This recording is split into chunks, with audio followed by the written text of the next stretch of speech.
هاوين وناكسن mahadsanid saaxiibkayga waliba aan wada shaqayno Ali Kunfuro iguna casuumay inaan meeshan maanta ka hadlo ma idin sheega sababta aan u bartay Soomaali maalin ayaan soo galay maqaayad oo aan weydiistay ano markaas ma aqoon erayga ano waxaan weydiiyey waxa lagu dhaho milk luqada Soomaali markaas ayuu yiri ano waan qoslay sababtoo ano Spanishka double waaye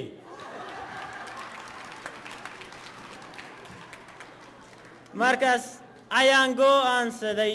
inaan Soomaali barto waxa awiyay inaan Soomaaliga barto waxa weeyay aniga baabuur maalihi waxa weeyay aniga baabuur maalihi marka waxaan kula kulma Soomaaliya jidka baska taxiga iyo suuqa Carmel maalin aniga iyo gabadhayda yar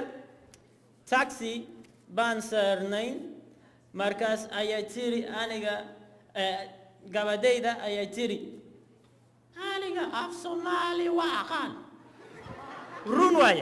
waaye iyo markaas ayuu darawalkii oo Soomaali ahaa yiri what markaas ayay tiri kow labo saddex afar shan iyo darawalkii wuu qoslay badan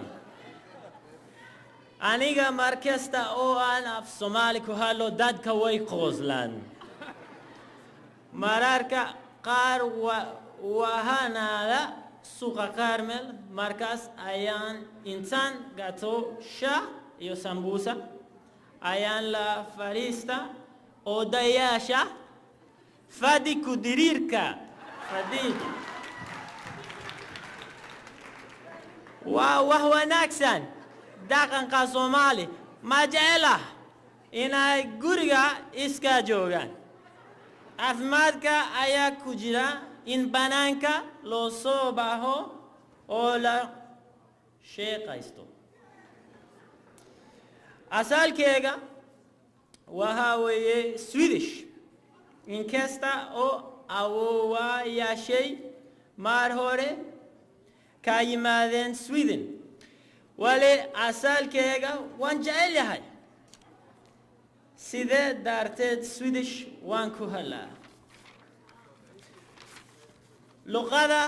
iyo dhaqanka waa muhiim carruurtaada af Soomaali bar kulana hadal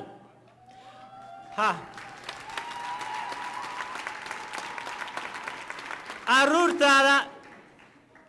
u sheeg sheekooyin sida din iyo dawaa igaal shidaad iyo degder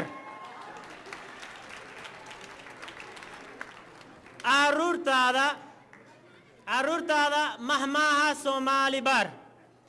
mataqana mahmaha waan jecelahay aqoon la'aan waa iftiin la'aan iyo imika waan dhamaanayaa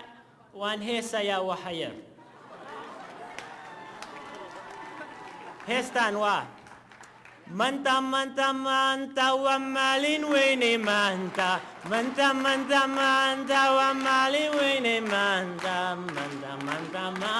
marahen banane manta iyo waan sheegayaa manta waa maalin weyn run waaye manta waa maalin weyn oo jaaliyada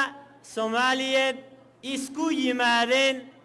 oo ay awoodooda isku keeneen mahadsanid